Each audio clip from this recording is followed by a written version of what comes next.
nguyu niwe wa musore wanyu bita Yugi Aimable, ariwe urimo gushinjwa kuba yarabashije kuba yasambanya uno mugore cyangwa se uno mubyeyi cyangwa se uno mwinfluencer bita Shadibu. Shadibu rero ngo bimeze bite? Ni ukuvuga ngo uno Shadibu yamaze kuba yatanga ikirego muri RIB.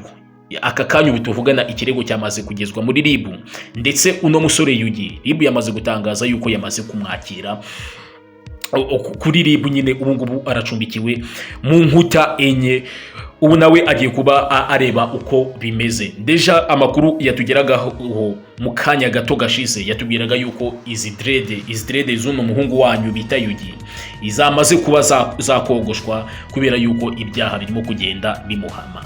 Rero ahangaha ngo bimeze bite? Uyu Shadibu we atangaza ko yaramaze igihe kinini ari inshuti y'akadasohoka ya Yugi Aimable. Bari bamaze igihe kinini bafitanye umubano mwiza. Deja uno Shadibu yagiye amenyereza mu buryo bwo kumenyekana. Uno musore yagerageje no kuba yakwamamaza ibikorwa bye, kuko uno musore yageragezaga no kuba yakora umuziki, arimo gukora ubuhanzi.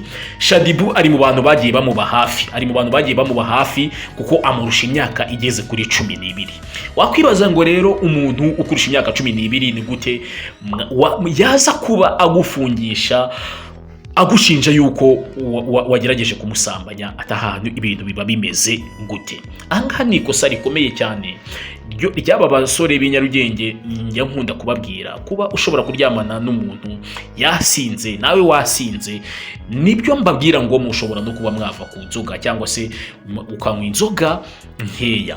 Rero uno musore yabashije kuba yajya mu rugo rwa Shadibu, agenda yitwaje amacupa 2 ya whisky, aragenda arayanywa, barasabana, bararya, barishima. Ubwo ngubwo umusore yamaze kwishyiramo ati ubu ngubu ndararana na Shadibu, ndarara kwa Shadibu nta handi. Ibyo ngibyo yabyishyizemo mu mutwe. Ariko nk'uko ubundi itegeko rivuga, nagerageje kuba nakwegera abanyamategeko ngo mbabaze ese biba bimeze bite mu buryo bw'amategeko. Amategeko abivugaho iki mu gihe wenda umuntu agushinje yuko wenda wamushutse mu karyamana kandi wenda bari babyumvikanye, ati bigenda bite? Umunyamategeko yambwiye iki rero? Yambwiye ngo kugira ngo uno Yugi abashe kuba yakwikura muri iki cyaha, yakwikura muri iki kirego cyamaze kumutangirwa cyo gusambanya Shadibu amusindishije, birasaba ko yaba yerekana icyo twita contract, cyangwa se ahantu Shadibu yabyiyemereye ati wowe turaryamana.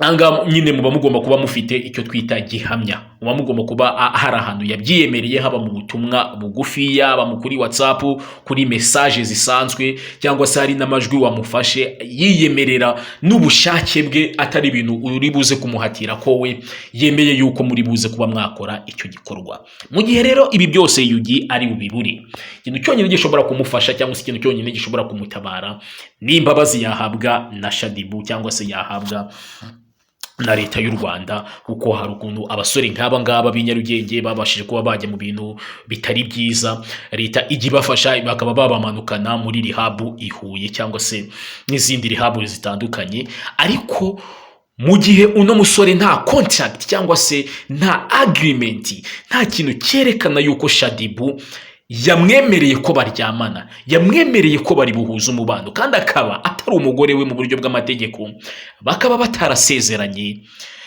iki cyaha kiraza kuba kimuhama. Rero twabashije kuba tumenya ngo ese ibihano byaba bimeze bite? Ariko ibihano biterwa n'uburemere bw'icyaha, biterwa niba wenda hari izindi mpamvu mbi zavuyemo, niba hari indwara zavuyemo. Byose ibyo ni ibintu ubugenzacyaha RIB buzagenda bugaragariza abanyarwanda, bakaberekana ngo bimeze gute.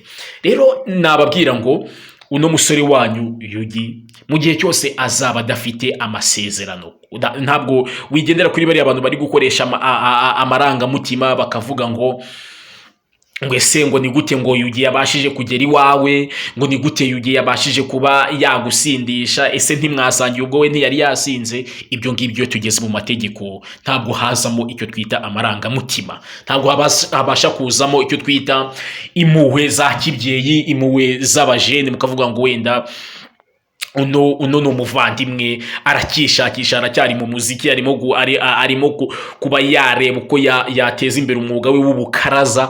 Ibyo ngibyo amategeko ntabirebane. Ariyo mpamvu nkubwira wa musore we, witondere abakobwa b'i Nyarugenge, witondere amayoga, witondere ikintu kijyanye n'ibiyobyabwenge icyo ari cyo cyose, kubera yuko uko ugenda wangiza ubwonko bwawe uzashiduka wisanze mwiraha, wisanze mwirari utazabasha kuba wakwikuramo. Uno musore rero sinzi ikintu yagendeyeho, sinzi umubano we na Shaddy-Boo, ariko mumusabire, mumusengere. Ni ikintu kitoroshye kubera yuko iyo wamaze kugera mu bugenzacyaha, niyo Shaddy-Boo yaba yabikoze ashaka wenda gutwika, ntago batwika mu mategeko, ntago batwika bakinisha inzego z'ubutabera. Hari ibindi bintu byinshi RIB yakabaye iri gukurikirana. Itegeko riba rigomba kugufata rikakuzirika ukaba wakwisanga mu nkutenye. Kandi mwabajene mwe nababwira ngo itegeko ntabwo rigira santima, ntabwo rigira amarangamutima. Aka kanya nuno musore Yugi wabashije kuba yatabwa mu itegeko cyangwa se yatabwa muri yombi, yafatwa n'itegeko, ariko nawe ugerageze wirinde ikintu cyose gishobora kuba cyakugeza mu nkuta enye. Wibuke rero gukora subscribe kugira ngo tugende turebera hamwe n'ayandi makuru ari kugenda avugwa kuri no mihanda y'i Nyarugenge. Ciao ciao.